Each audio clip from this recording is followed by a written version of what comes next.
Welcome to my channel. This is a quick review of the new Ghost Discovery perfume set from Heretic Parfums. This is a limited edition of 500 sets that explore the supernatural. There's 5 fragrances in here.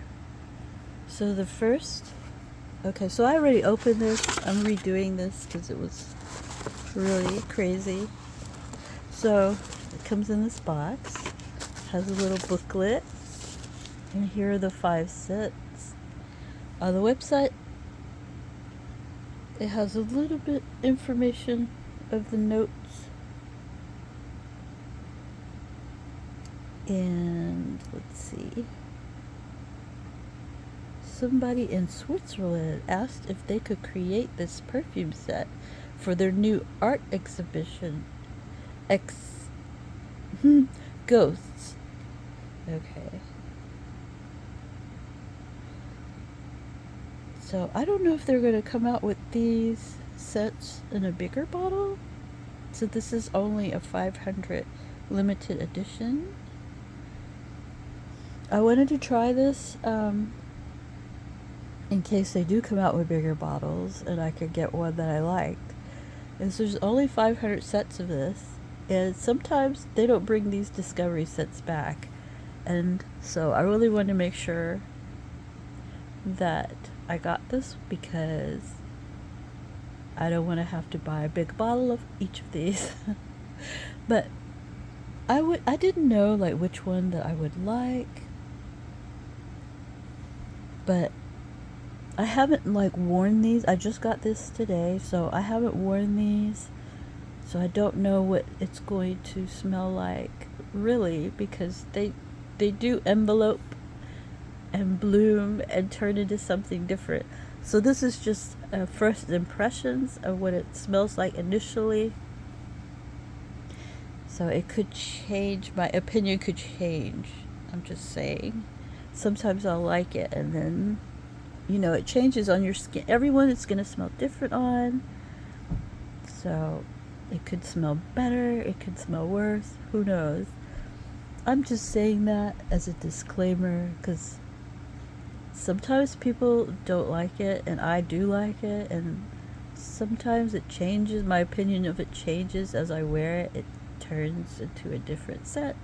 So I'm just saying that because one time a lady bought a perfume based on how it smelled on me. She smelled it on me and like begged me to tell her what I was wearing, and I told her, and she went and bought it, and then she confronted me like a week later.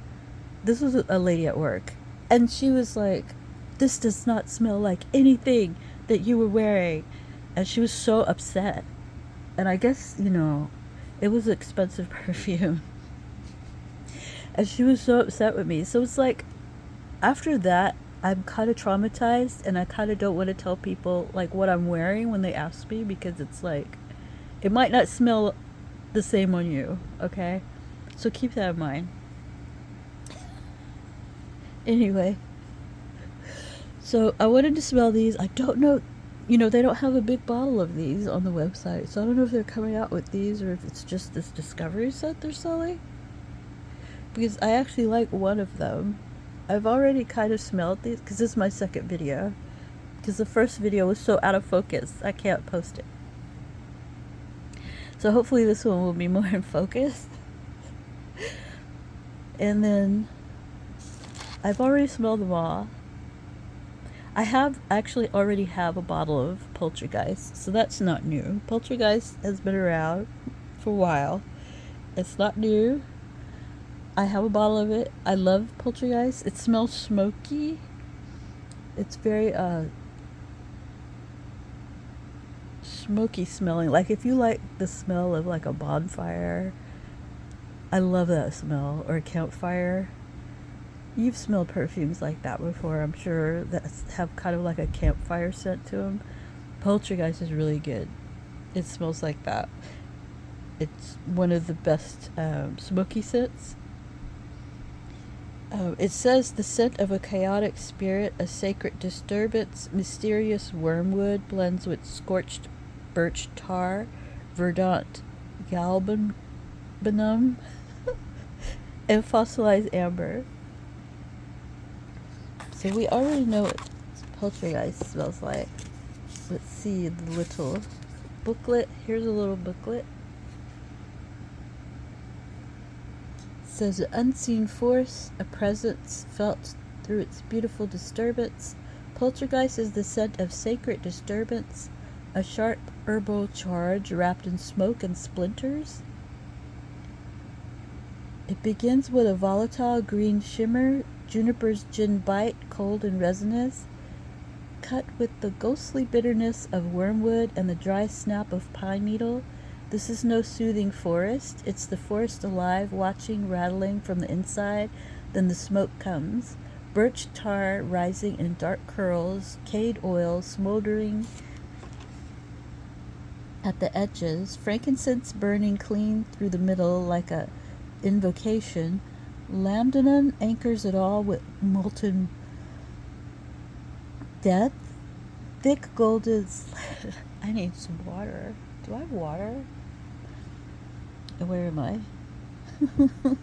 Thick golden, slightly feral. Amid the ashes, there's a strange flickering beauty, a wisp of champaca flower, veiled and fleeting, and the resinous sweetness of Palo Santo fruit, just enough to blur the line between decay and delight. Patchouli and cedarwood whisper from the scorched floor, while a trace of vanilla simmers beneath, not soft but smoky, as if licked by a flame. Poltergeist is a bitter, burning green. It doesn't haunt gently. It crackles, it seethes, it remains. So, hold on. Try to reposition. So, Poltergeist is very good. I like it. It's smoky with a tiny bit of sweetness to it, like a little bit of flour, and I love to wear it like during October and like fall especially like Halloween. It's a really spooky, smoky scent. It's very mysterious. I enjoy Poltergeist. So, it's a little strong too. So if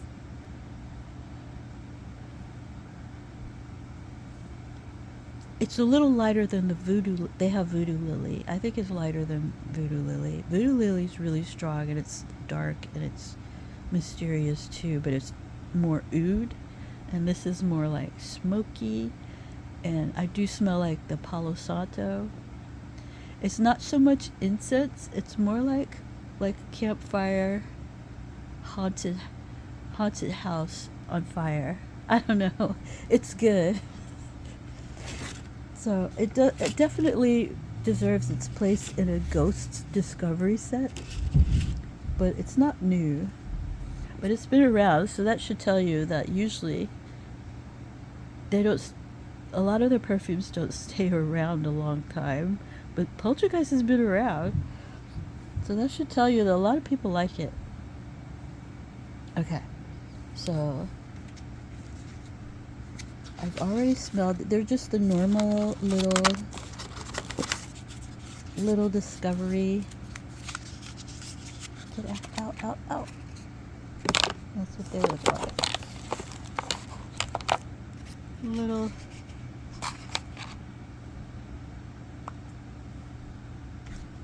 Little spray bottle thing. So then we have the Veil. What does it say? A vapor trail of skin and shadow. Matsutake mushroom combined with invisible musk that drift like an echo. The Veil.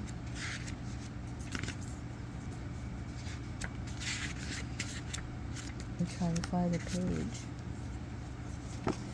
So the Veil. Whoop. So, to believe in ghosts is to believe in more. in echoes and softness, and the shimmers between then and now. The veil is not a fragrance you wear, but a presence you follow, as if spirited away. It begins with a flicker of clarity, white ash, cold stone, and smoldering cedar, like stepping into a forgotten place that somehow remembers you, and then it shifts. That was solid begins to shimmer, memory stirs, warmth flickers, a note rises, then vanishes. It's a scent that oscillates, moving through the full spectrum of sensation, earth and smoke, silence and skin, grief, awe, surrender. Each breath brings a new ghost. Each exhale lets one go. The veil doesn't ask to be understood, only felt. It lingers, glows, dims, not quite here, not quite gone. A reminder that the world is still enchanted if you let it be. Let me see. The veil is very light.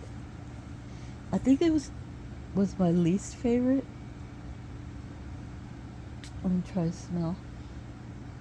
No, that's not my least favorite. I don't hate this.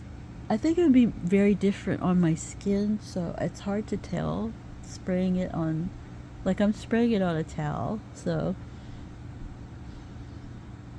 yeah, this is the one to me that smelled like hippies. Like if a hippie became a ghost, it would smell like the veil. That's how I describe the veil. Yeah, if like a hippie that ran a health food store died and started haunting it, that is the smell I would be smelling. It's not my vibe, the veil. It's kind of light. It kind of, I don't know, it just smells kind of like I'm getting hippie health food store haunting. Is what I'm getting from the veil. It's not my favorite one, but it's not. I don't think it's my least favorite. Let me see if I can tell you what my least favorite is and my favorite. Have I told you already? I don't know. I feel like it's okay. So now we're going with the in between. I feel like I can't remember what I've already said from the other video, but here we go. Not quite here, not quite gone. A hush between inhale and exhale, where everything holds its breath.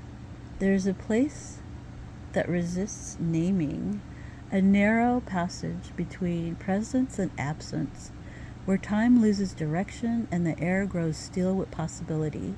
In between is the scent of that threshold, a fragrance suspended in the seam between worlds, between thoughts, between selves. It begins with the cool green clarity of Siberian fir and petitgrain sur fleurs, sharp yet softened like pine needles under early fog. The heart beats slow beneath it, oak moss damp and breathing, vetiver rooty and cool, cedar dry as old paper. Then as if summoned from below, frankincense Fariana rises? Frirana? Oh. Where am I? Sweet, clear, reverent lambdunum hums beneath it, sticky and golden, pulling warmth from the shadows, threaded throughout a ghost accord.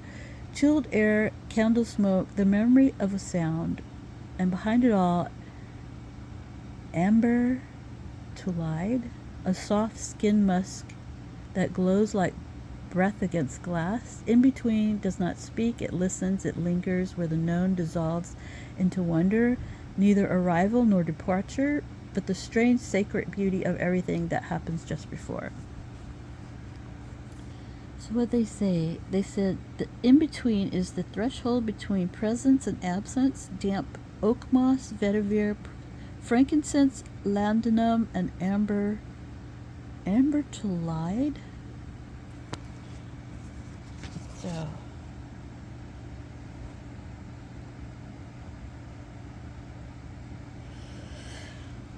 think this one might be my least favorite. The in between is to me, it's very amber.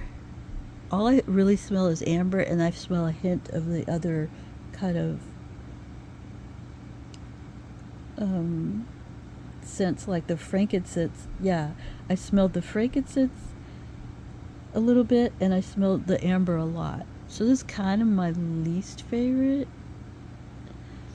It's kind of like a musky skin scent, and that's kind of all I get. It's kind of light too, so there's that. And I think, I went over the poltergeist already, right?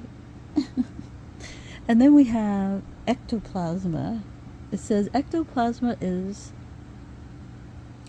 strange, phantom, and once of the flesh. Blackwater lotus combines what mate absolute, animalic, ambergris, and wool grease.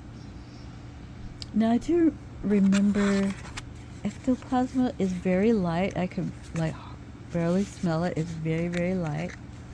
Let's see if I can smell it now.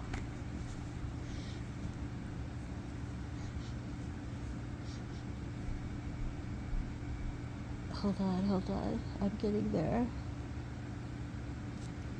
Okay. Yeah. Okay. So Ektoplasma is kind of like a watery, aquatic scent. It smells very watery, like rain-like.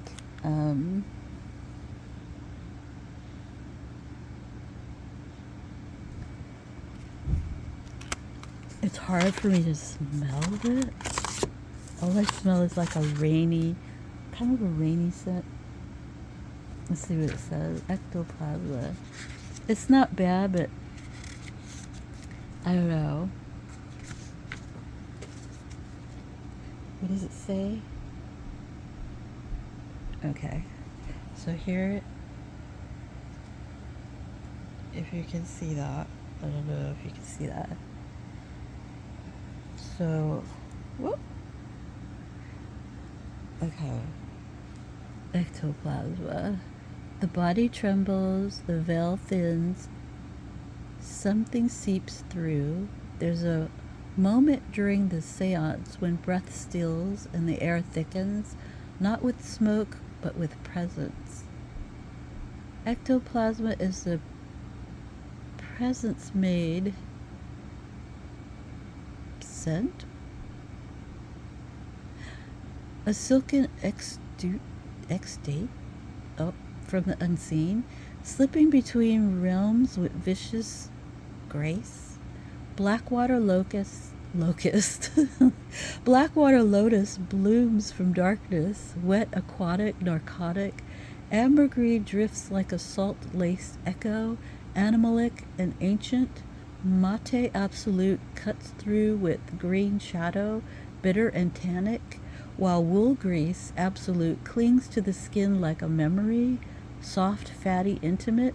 Threaded through it all is a ghost accord, a cold flicker of camphor and candle wax, ozone, chilled breath, and the faint sweetness of something once warm. Ektoplasma does not reveal itself all at once. It pulses, it spreads. Where am I? It stains the space behind you. Not perfume, but apparition. A presence that wears you. Okay. I think you really have to wear this one on the skin to really get an idea of what really will come through. Because on my towel, I'm just smelling like rain. It's kind of reminding me of Nosferatu. So if you like Nosferatu, you might like Ektoplasma. I mean, they're both very different, but it's giving me that light kind of airy kind of wetness. So, not my favorite. I would have to wear this one to really gauge how I feel about it. I think my least favorite is the in-between. think the in-between is the one that kind of is just like amber. So actually I think this one's my favorite. Fantasmino. Fantasmino. Is that how you say it? I'm not sure. It says, a mischievous vapor, both playful and innocent, burnt sugars and smoke are woven with violets and electricity. To me, Fantasmino is amazing, and they need to make a bottle of Fantasmino, okay? Everyone should say, please make a bottle of Fantasmino, because I think that was the best one out of these. That and like, of course, poltergeist is good. Fantasmino is very different. It's the strongest one. You really get a good scent throw from that one. And let me see, where is it?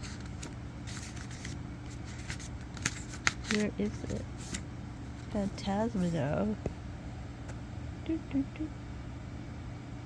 Can you read that? Fantasmino is the best, in my opinion, of all of these. And they really need to bring it out in a ghosty bottle, like a little skull. Okay. A little ghost, a flicker, a laugh in the empty corridor. It appears where it shouldn't be, in the corner of your eye, in a scent that wasn't there a moment ago. Fantasmino, how do you say it? Is playful but not innocent. A mischievous haunting laced with sweetness and shadow. The scent opens like a vanished memory, burnt sugar, warm and golden, hovering at the edge of caramel and smoke. Then comes the violets, crushed and candied, fresh from a bouquet no one remembers picking. The air shivers with lightness and static. Something is circling, a presence just behind your breath. There's a brightness, a touch of joy, but it never settles. It moves, it hides, it vanishes, and when it goes, it leaves you wondering if it was ever there at all. Fantasmino is lovely, it's disturbing, and it doesn't like to say goodbye. That's true. This is the strongest one, and you will smell it, and it does not leave. So far from my initial experience of it, it's the strongest one. It's strong, it smells good, and you know you don't have to be really close to smell. It's kind of loud. Let's spray it so I can try and describe this.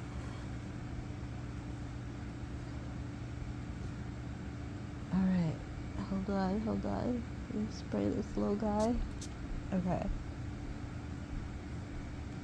It's so different. Okay. Where'd it go? Okay, it's a little smoky. So,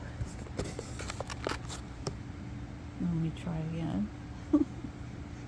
Here it is. I like that one a lot. I like this one. It's smoky, and where it's smoky like poltergeist, but where poltergeist might be hard for some people to pull off and wear because it's so smoky, this was just a little smoky. I don't want to spray it all because hopefully it'll make a bottle of it. It's like a light poltergeist with a little sweetness to it, which makes it even, like, it's really good. I like this one a lot. It says burnt sugar, smoke, violets. I am getting that. I'm getting the burnt sugar and like the violets is like a soft, very soft, powdery violet. It's not really screaming powder, because I hate powder. It's not screaming powder at all. But I can see where it might be powder, you know? It's like really soft. I really like this one. I hope they make this one, please. Fantasmino is the breakout star of this box, if you ask me.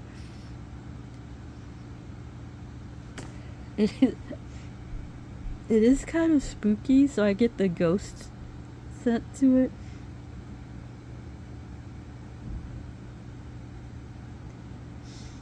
I like it though. Out of all of these, I think that's the best one, and I hope they make it. Yeah, it's like burnt sugar. Not really smoky, more like a burnt sugar is more burnt sugar and like crushed violets. Really good. I like that one. I hope it smells just as good on my skin. It's really the strongest of these, but it's not too bad. It's not like obnoxious or anything. But it's like most of these are skin scents where you have to be close to smell, but this one is a little bit more like a regular perfume, not just a skin scent. So I would suggest they make that into a big bottle, because I need Fantasmino. Thank you. Please make Fantasmino in a ghost bottle. I would die. I would completely die and go to heaven. So thank you so much. Let me know if you have any questions about this. This was fun. I really like, they always do something crazy, it seems, around October and Halloween. So I think, yeah, there's a new perfume out too, which I need to try as well. So there's so many. What am I going to do? Thank you so much for watching, and cheers.